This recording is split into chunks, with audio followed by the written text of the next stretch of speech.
temporary tire repair at the customer's request, so don't talk shit.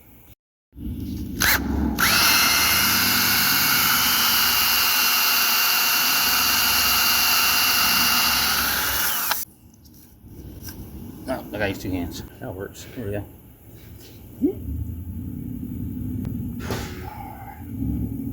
Don't push it all the way in there. Juice. Good.